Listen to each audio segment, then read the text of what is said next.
Exam Hunter YouTube channel के साथ साथ आपको एग्जाम हंटर का टेलीग्राम चैनल भी ज्वाइन करना बहुत ज़रूरी है। सारे अपडेट्स, सारे नोटिफिकेशन, उसके साथ साथ मॉडल आंसर, क्विज वगैरह सारे इसी चैनल पर करवाया जाता है। तो इसको आप ज्वाइन कर लीजिए। हर वीडियो के डिस्क्रिप्शन में इसका लिंक दिया रहता है, उस पर आप सर्च करके ज्वाइन कर सकते हैं, या टेलीग्राम पर जाके आप सर्च कीजिए BPSC एग्जाम हंटर और उसको ज्वाइन कर लीजिए।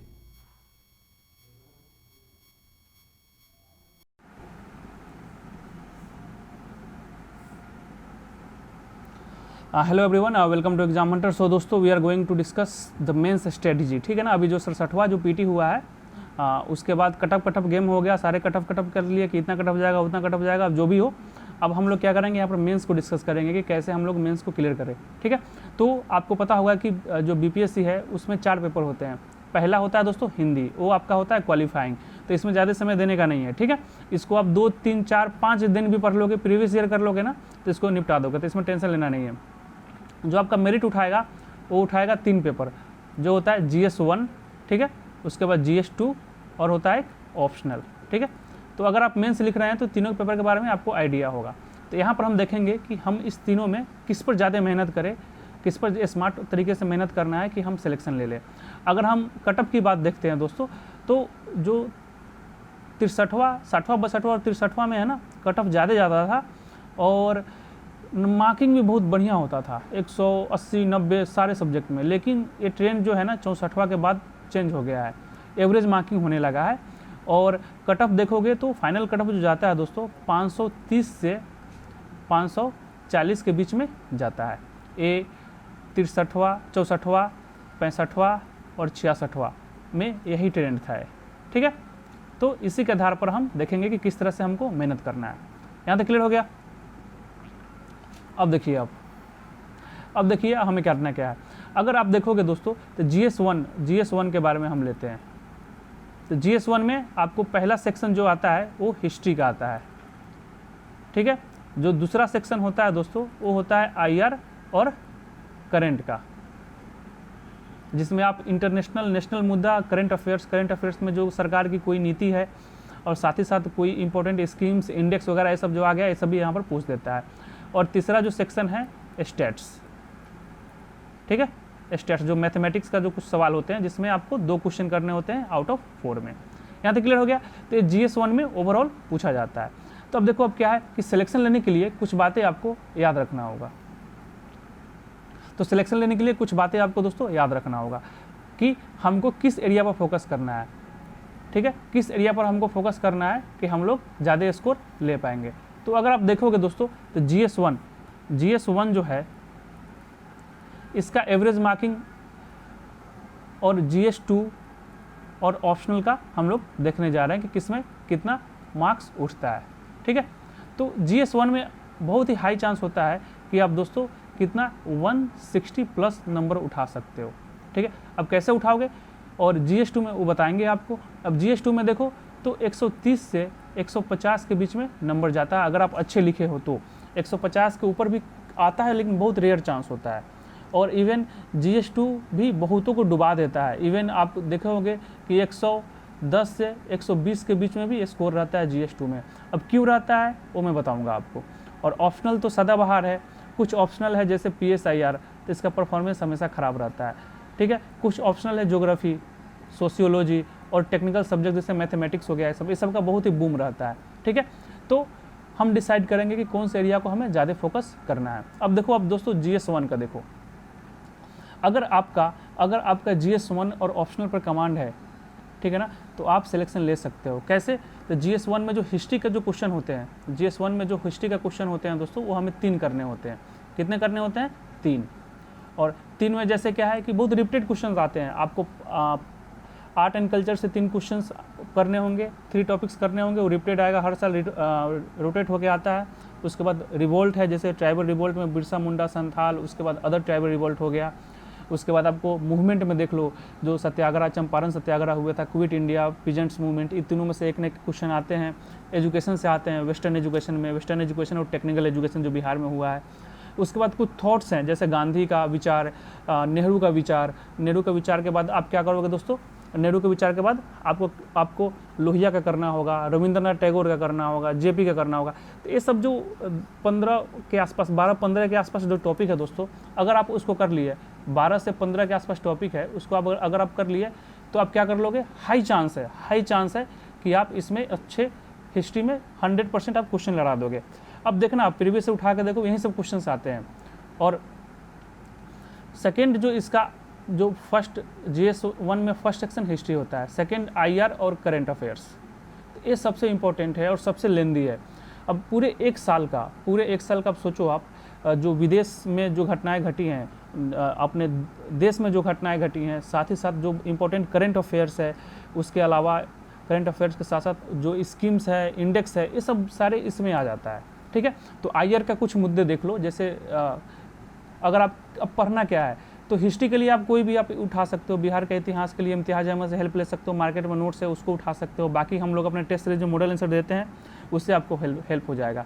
अब IR में क्या करना है ना कि 365 आता है मेंस का, उसको उठा लीजिए। किसका? विजन का या कोई और अच्छे जो आप यूज करते हैं कोई भी उठा लीजिए। आपको क्या करना है, लिस्टिंग करना है, इंटरनेशनल मुद्दे, नेशनल मुद्दे और स्कीम्स, और कोई भी नया स्कीम्स या प्रोग्राम्स वगैरह हो गया उसको आपको लिस्टिंग करना है। जैसे इंटरनेशनल मुद्दे में देखो, इंटरनेशनल मुद्दे में क्या आ जाएगा, रसिया यूक्रेन का वार चल रहा है तो उसका इंडिया पर क्या इशूज पड़ेगा, ठीक है ना। उसके अलावा चाइना का इशूज है, अफगानिस्तान का इशू है, उसके अलावा श्रीलंका में भी क्राइसिस आया था तो वो इशू हो गया। तो ये सब क्या है ना कि हॉट टॉपिक है, जो पूरे साल चर्चा में रही है। ऐसे करके आपको क्या करना है कि लिस्टिंग करना है। टॉपिक 1 ये इंपॉर्टेंट है, 2, 3, 4 ऐसे करके इंपॉर्टेंट है, ठीक है ना। उसके बाद स्टेट्स को अब कैसे संभाले, तो स्टेट्स को क्या करना है दोस्तों कि स्टेट्स को आपको प्रीवियस ईयर क्वेश्चन लगाओ, ठीक है। LK झा की बुक आती है उसको लगाइए, मतलब स्टेट्स में जी जान से मेहनत करो, क्योंकि स्टेट्स में मेहनत कर दिए ना तो आप GS1 में आराम से 160 प्लस क्रॉस कर लोगे, ठीक है। तो GS1 में अगर सपोज करो कि हिस्ट्री में अगर अच्छा परफॉर्मेंस दिए तो आप 18 के अराउंड नंबर पा लोगे, ठीक है। तो ओवरऑल अगर तीनों क्वेश्चन ऐसा परफॉर्मेंस दे दिए तो 50 से 55 के अराउंड आपको हिस्ट्री में नंबर मिल जाएगा, ठीक है। स्टेट्स दोनों सही होना चाहिए अगर आपको मेरिट में इन करना है तो। अगर आपका ऑप्शनल ठीक नहीं है, जैसे PSIR जैसे ऑप्शनल हो गया, जो ऑप्शनल नहीं है जो बूम करता है, तो आपको स्टेट्स सही करने होंगे। और स्टेट्स सही कर दोगे, कैसे सही करोगे, प्रैक्टिस, पर डे क्वेश्चंस लगाओ। हम लोग वैसे भी स्टार्ट करने वाले हैं स्टेट्स का एक नया बैच जिसमें पर डे क्वेश्चंस करवाएंगे आपको, ठीक है। तो स्टेट्स अगर दोनों सही हो जाता है तो आप 65 के अराउंड नंबर आप इसमें पा लोगे, डायरेक्ट 65, इसमें कोई कटकुट नहीं होता है। अब देखो नेक्स्ट है IR वाला सेक्शन। तो IR वाला सेक्शन में दोस्तों अगर सही से आप प्रैक्टिस कर लिए ना और किस्मत अच्छा रहा, जो आप पढ़ के गए वो आ गया, तो इसमें 20 से 24 के बीच में भी नंबर आ जाता है। अगर किस्मत ख़राब रहा तो इसमें आपको 10 से 15 के बीच में भी नंबर आता है, ठीक है। तो इसलिए बोल रहा हूँ कि इस दोनों को अगर आप अच्छे से कर लिए ना दोस्तों तो 120 के अराउंड आप नंबर इसमें आपको मिल जाएगा, 120 के अराउंड, ठीक है। अब सपोज करो कि क्वेश्चन आपका IR बहुत ही घटिया गया, ठीक है, तो 15-15 नंबर मिला आपको, 15-15 नंबर मिला तीनों में, तो 45 हो जाएगा। तो 15 45, तो 120 और 45 जोड़ लो, 165। तो मतलब आप इजीली 165 क्रॉस कर सकते हो GS1 में। अगर IR वाला सेक्शन अच्छा हो गया तो इसमें 20 भी नंबर मिल सकता है, तो ये 60 हो गया आपका, ठीक है। तो 120 प्लस 60 तो कितने हो गए, 180। तो आप ऐसे ही एज में हो गए। GS1 में आप आराम से 160 से ऊपर ला सकते हो, बशर्ते क्या है, स्टेट्स दोनों सही करने पड़ेंगे। और स्टेट्स सही करने के लिए आपको क्या करना होगा, प्रैक्टिस करना होगा, ठीक है। तो GS1 क्लियर हो गया। अब हम चलते हैं फिर से देखते हैं कि GS1 में हमको किसको फॉलो करना चाहिए। अब देखो दोस्तों GS1 में देखो क्लियर बता दिए कि किस तरह से मार्किंग होता है।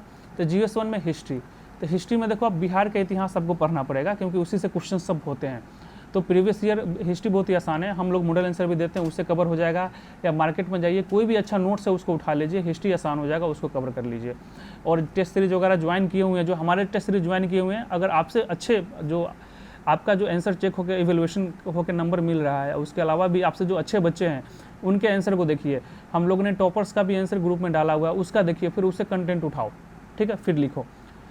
अब IR और करेंट क्या करना है आपको, तो वहीं 365 उठा लीजिए या मंथली मैगजीन ले सकते हैं, उसमें से फ़िल्टर कीजिए कि कम से कम 50-60 टॉपिक करके जाना है, ठीक है। डिटेल में कुछ ही टॉपिक करना है, लेकिन ओवरव्यू नॉलेज होना चाहिए कि क्लिक कर जाए हम वहाँ पर लिख दे, ठीक है। उसके बाद आपको क्या करना है, स्टैट्स, इस पर ज़्यादा ध्यान दीजिएगा। हिस्ट्री आप आराम से कर लोगे, कोई इशू नहीं होने वाला है। स्टैट्स पर थोड़ा आपको ज़्यादा मेहनत करना पड़ेगा। प्रैक्टिस है, हर 2 दिन पर एक क्वेश्चन कीजिए। बिहार का सारे प्रीवियस ईयर लगा जाओ, LK झाकी लगा जाओ, बहुत सारे हम लोग करवा रहे हैं उसका लगा जाओ, बहुत सारे सोर्स मिल जाएंगे आपको, मार्केट से उठाओ लगाते जाओ। जैसे PT के लिए आप सेट लगाते हो ना, वैसे ये स्टैट्स लगाओ, तो इसमें आप आराम से 160 165 प्लस स्कोर ला सकते हो। अगर इससे कम आया तो मुश्किल हो जाएगी, ठीक है ना। आप मेंस निकाल लोगे, अगर आप जनरल में हो मेंस क्लियर हो जाएगा, लेकिन क्या होगा कि आप मेरिट में जाके बाहर हो जाओगे। तो आई होप GS1 सबका क्लियर हो गया कि GS1 में पढ़ना क्या है और क्या दिक्कत है, ये सब क्लियर हो गया, ठीक है। और GS1 में स्कोर भी होते हैं, बहुत ज़्यादा स्कोर भी होते हैं। मार्कशीट में डाला हूँ अपने चैनल पर, आप उसे देख सकते हैं, ठीक है। तो यहाँ तक क्लियर हो गया। अब हम आते हैं GS2 के बारे में, जो सबसे डिफ़िकल्ट है और उसमें नंबर नहीं उठता है, ठीक है। अब देखिए, अब GS2 में देखिए, अब GS2 में देखोगे तो इसको भी 3 भागों में बांटा गया है। और इससे पहले इसका नंबर देख लो, नंबर मार्किंग कैसे होता है। तो अगर आप अच्छा परफॉर्मेंस देकर आएँ, ठीक है, तो 130 के आसपास नंबर मिलेगा। अगर बहुत अच्छा परफॉर्मेंस दे के आए तो 150 के आसपास नंबर मिलेगा, ठीक है। मतलब इस ठीक ठाक अगर परफॉर्मेंस कर दिए, मेहनत करके पढ़े हो, तो 130 से 150 के बीच में नंबर ला सकते हो। और वहीं GS1 में जो हिस्ट्री वाला जो सेक्शन है, हिस्ट्री, IR और करंट अफेयर्स वाला, उसमें आप 170 तक आराम से क्रॉस कर सकते हो अगर ठीक ठाक परफॉर्मेंस दे दिए तो यहाँ पर आपको 20-30 नंबर का आप लीड ले लोगे, ठीक है। तो और इसमें बहुत कम नंबर आता है, बहुतों को मैं देखा हूँ जो डुबा दिया है, किसी को 112, किसी को 115, क्यों आता है उसके बारे में भी हम लोग चर्चा करेंगे, ठीक है। तो अब आइए GS2 में दोस्तों पहला सेक्शन होता है जिसको बोलते हैं पॉलिटी। सेकंड सेक्शन होता है, सेकंड सेक्शन में अगर देखोगे, सेकंड सेक्शन में आपका आएगा इकोनॉमिक एंड ज्योग्राफी। तीसरा होता है साइंस एंड टेक। ये 3 सेक्शन होते हैं। अब देखो दोस्तों, पॉलिटी में कहाँ से करना है, तो पॉलिटी को भी ये 2 भागों में बांट सकते हो। एक होता है बेसिक्स क्वेश्चन, जैसे क्या है कि हर साल पूछते हैं राज्यपाल, गवर्नर का काम क्या है, गवर्नर के जो पोस्ट है उसका रेलिवेंस क्या है, ये सब। तो ये सब बेसिक्स क्वेश्चन हो गए। इसमें भी आप करंट का मुद्दे उठा सकते हो, करंट का न्यूज़ आपको ऐड करना होगा। एक होता है करंट इशूज़, जैसे 60वां में पूछ दिया था कि 1 इलेक्शन, जब हमारे माननीय प्रधानमंत्री मोदी साहब ने बोला था कि पूरे देश में 1 इलेक्शन होना चाहिए। तो कुछ हो गया जो इम्पोर्टेंट टॉपिक हो गया, जो इम्पोर्टेंट जो करंट अफेयर्स को ही इसको काउंट कर लो, ठीक है। तो जो ए वाला जो है ना, वो आप प्रीवियस ईयर क्वेश्चन को लाओ। प्रीवियस ईयर क्वेश्चन को लाओगे तो देखोगे गवर्नर पर क्वेश्चन हमेशा रिपीटेड होता है, प्रीएम्बल पर क्वेश्चन रिपीटेड होता है, फंडामेंटल राइट्स हो गया, फंडामेंटल ड्यूटीज़ हो गया, पंचायती राज हो गया, बिहार में पंचायती राज का इवोल्यूशन क्या है, ठीक है। उसके बाद इलेक्शन कमीशन हो गया, उसके बाद आपको पिछले साल 65वां में आ गया था प्रीएम्बल, उसके बाद हो गया पार्लियामेंट, ठीक है। ऐसे टॉपिक्स हो गए, ठीक है ना। तो इसमें आप क्या करोगे, इसमें आप लक्ष्मीकांत का हेल्प ले सकते हैं, लेकिन ध्यान रखिएगा, ये जो टॉपिक जो है इसमें आपको इंपॉर्टेंट मुद्दे डालने पड़ेंगे। जैसे गवर्नर है, तो गवर्नर के बारे में अगर सवाल आता है तो आपको डालना पड़ेगा कि कोई डिस्प्यूटेड है क्या, या सुप्रीम कोर्ट का कोई वर्डिक्ट आया है क्या। जैसे अब बहुत सारे इशूज़ चल रहे हैं, राजस्थान का इशूज़ था, अरुणाचल प्रदेश का था, ये सब आपको करंट से डालना पड़ेगा, ठीक है। मतलब पॉलिटी में और कुछ इंपॉर्टेंट जो मुद्दे हो गए, जैसे टॉपिक्स हो गया, जो आ गया उसको आपको करना पड़ेगा। और इसमें क्या है कि हमेशा ध्यान रखना कि पॉलिटी में कोई क्वेश्चंस आप लगा रहे हो तो उसमें रिपोर्ट्स, कोई कमेटी का रिपोर्ट्स क्या है, सजेशन क्या है, क्वेश्चन के डिमांड को आपको देखते हुए लिखना है और करंट इशूज़ को उसमें एज ए एग्जाम्पल कोट करना है। बिना करंट कोट किए हुए क्या होगा कि आपका आंसर नॉर्मल जो होगा, सबसे एक्सेप्शन नहीं होगा, फिर क्या नंबर आपको कम आएगा। यही कारण होता है कि हम लोग रटाया मार्केट से बुक लेते हैं, जो बहुत सारे इंस्टीट्यूट हैं उनके नोट्स लेते हैं, अपडेट होते नहीं हैं वो, और हम लोग रटाया क्या कर लेते हैं, लिख के आते हैं और नंबर हमको बहुत ही कम मिलता है। तो इसमें डायनेमिक टॉपिक सब है, ये जो पॉलिटी हो गया, इकोनॉमिक ज्योग्राफी हो गया, ये सब क्या है दोस्तों, डायनेमिक है। इसमें पर डे अपने समाज में क्या हो रहा है उसका एग्जाम्पल यहाँ पर कोट करना है। सुप्रीम कोर्ट क्या बोल रहा है, एग्जाम्पल कोट करना है। जैसे अभी सपोज करो कि EWS का मुद्दा कोर्ट में चल रहा है अभी, और कुछ दिन में जजमेंट भी आने वाला है, सुनवाई सब हो गई। तो ये सब क्या हो गया, ये सब करंट हॉट टॉपिक्स हो गया, तो इसको आपको करना है। ठीक है ना। अब इसमें आपको रिपोर्ट्स डालना होगा, रिपोर्ट्स के लिए आपको पढ़ना पड़ेगा, अच्छे से रिसर्च करना पड़ेगा, ठीक है। ये नहीं कि अगर दिमाग में चल रहा है कि हम सिर्फ लक्ष्मीकांत के कुछ टॉपिक्स करके जाएंगे, GS1 हो, GS सेकेंड हो जाएगा, तो मिथ है, नहीं हो पाएगा, थोड़ा एफर्ट ज़्यादा लगाना पड़ेगा। तो पॉलिटी क्लियर हो गया।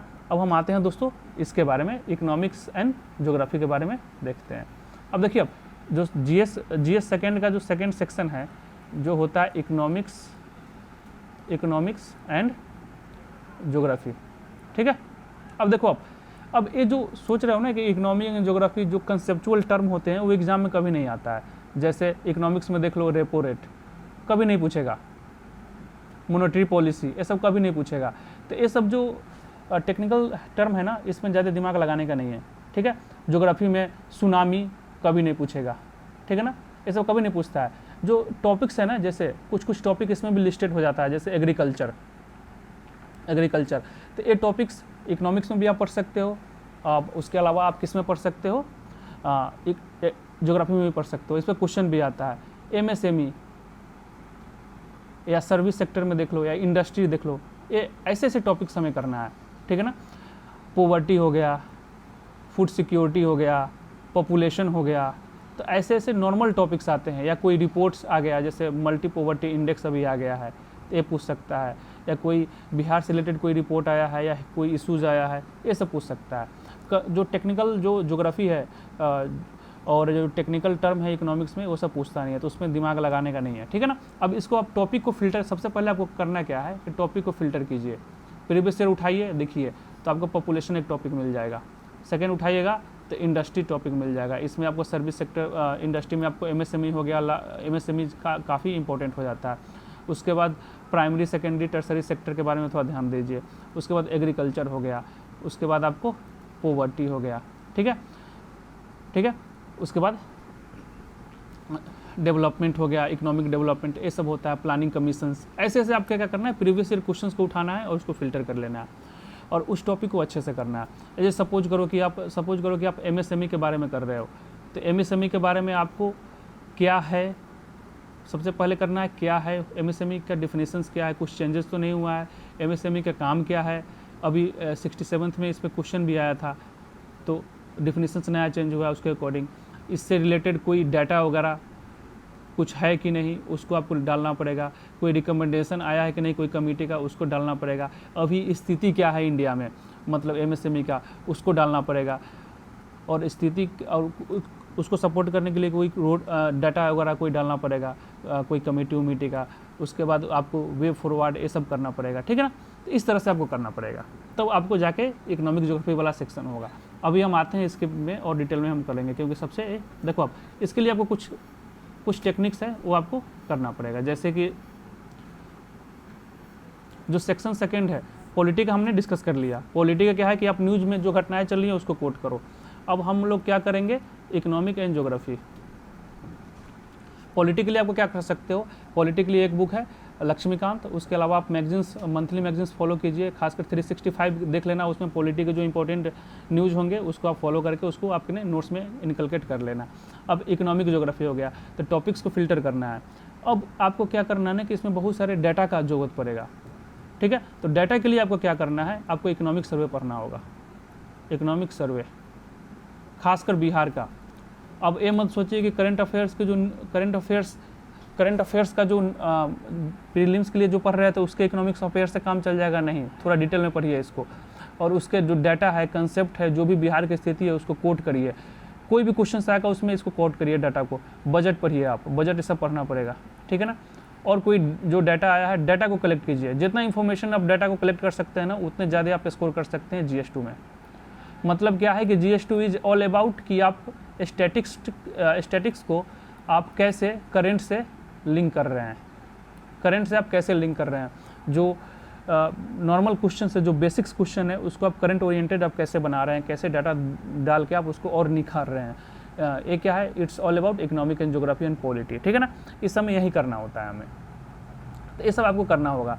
कोई रिपोर्ट आ गया या कोई जैसे फूड सिक्योरिटी पे आ गया, तो फूड सिक्योरिटी में क्या हुआ कि अभी फिलहाल में कोई रिपोर्ट आया है या कोई डाटा आया है कि कितना प्रोडक्शन हुआ, क्या है, ये सब आपको करना पड़ेगा, थोड़ा मेहनत करना पड़ेगा, ठीक है।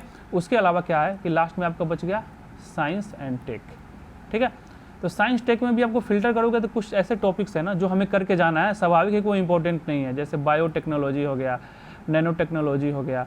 ठीक है, नैनो टेक्नोलॉजी हो गया। उसके अलावा इन्वायरमेंट एंड इकोलॉजी से पहले भी सवाल आते थे, जैसे पोल्यूशन क्या होता है, ये सब क्या होता है। तो लेकिन अगर आप देखोगे दोस्तों तो 64वां से ना ट्रेंड चेंज हो गया है, अब क्वेश्चंस अलग पूछ रहा है। कोई भी सेक्टर में है ना साइंस एंड टेक का यूज पूछ देता है। जैसे सपोज करो कि 66वां में पूछा था कि डिफेंस सेक्टर में साइंस एंड टेक का यूज कैसे करोगे। हमारे समय में पूछ दिया था कि डिजास्टर मैनेजमेंट में साइंस एंड टेक का यूज कैसे करोगे। ठीक है, तो साइंस एंड टेक में हमको क्या करना है उसको हम लोग देखते हैं। देखिए अब क्या करना है, साइंस एंड टेक में आपको एक तो आपको टॉपिक लिस्टिंग कर लेना है। लिस्टिंग करके जो बेसिक्स टॉपिक्स है, जैसे बेसिक्स टॉपिक्स में क्या हो गया, बायोटेक्नोलॉजी, नैनो टेक्नोलॉजी क्या होता है, इसरो के बारे में पूछ देता है। उसके बाद कंप्यूटर के बारे में भी कभी कभी क्वेश्चंस आ जाते हैं, उसको कर लेना है। ठीक है ना, ये सब नॉर्मल है, ईजी है, इसको आप कर लीजिए। ठीक है, उसके अलावा आपको क्या करना है कि role of science and tech. ठीक है ना, रोल ऑफ साइंस टेक। अब इसमें क्या करना है कि आपको सारे सेक्टर को लेना है। हेल्थ सेक्टर में क्या होगा, इंडिया और बिहार। ठीक है, डिफेंस सेक्टर में क्या होगा, डिफेंस में तो आप इंडिया ही करोगे। डिजास्टर मैनेजमेंट में क्या होगा, जैसे फ्लड में पूछ दिया था, फ्लड में इंडिया एंड बिहार।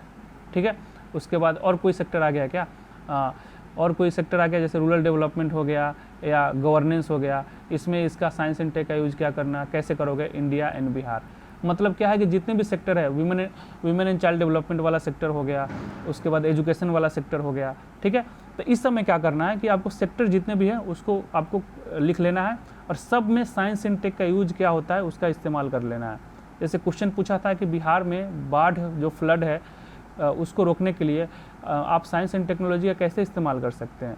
तो एक बेसिक साइंस एंड टेक का बहुत ही आसान है। सब बोलते हैं कि कहाँ से पढ़े, इसका कोई एक सोर्स नहीं मिलेगा, कोई एक बुक नहीं मिलेगा कि कोई एक बुक पढ़ लिया आप इसको करके आ जाए। बेसिक्स को आप करिए, पहले बेसिक्स के बारे में पढ़ लीजिए। हालांकि इसका चांस कम होता है पूछने का, लेकिन पूछ देता है। बेसिक्स कंप्लीट हो जाएगा, उसके बाद सारे सेक्टर को नोट डाउन कीजिए, सेक्टर 1, सेक्टर 2, सेक्टर 3, सेक्टर 4। अब उसमें क्या बनाइए, सब में साइंस एंड टेक का रोल लिखिए। ओवरऑल देखोगे ना तो सब में इक्वल, मतलब हल्का फुल्का चेंज करना होगा, सब में सिमिलर ही होता है। ठीक है, और सब में बनाइए इंडिया में क्या है, इंडिया लेवल पर, बिहार लेवल पर, ऐसे करके नोट्स बनाओ, तब आप इसमें आप कर लोगे। ठीक है, तो ये रहा साइंस एंड टेक का। अब देखो बुक का प्रेफरेंस बता रहा हूँ मैं, बुक का क्या करना है आपको। GS2 के बारे में आप देखिए। आप GS2 के बारे में आप देखोगे तो पॉलिटी के लिए आपको बस एक ही चीज़ है, फोकस ऑन लक्ष्मीकांत, कुछ टॉपिक इसमें से हेल्प लीजिए, साथ ही साथ मैगजीन का हेल्प लीजिए। जैसे आप 365 विजन हो गया या कोई और जो अच्छे इंस्टीट्यूट है, जो IAS का उस दृष्टि हो गया, ये सब का आप देखते हैं उसका देखिए।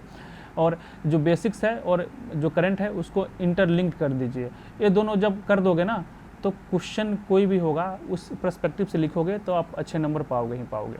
ठीक है, अब आ गया इकोनॉमिक एंड ज्योग्राफी। तो मैं आपको पहले ही बताया हूँ इसमें कि इसमें कुछ नहीं करना है, इसमें करंट ओरिएंटेड, जितना भी करंट ओरिएंटेड आप जोड़ सकते हो, और कुछ इंपॉर्टेंट जो फिल्टर टॉपिक है जो हम लोग टॉपिक्स को प्रोवाइड करेंगे अपने टेलीग्राम चैनल पर कि कौन कौन से टॉपिक्स को करना है, उसमें आपको डाटा कलेक्ट कीजिए।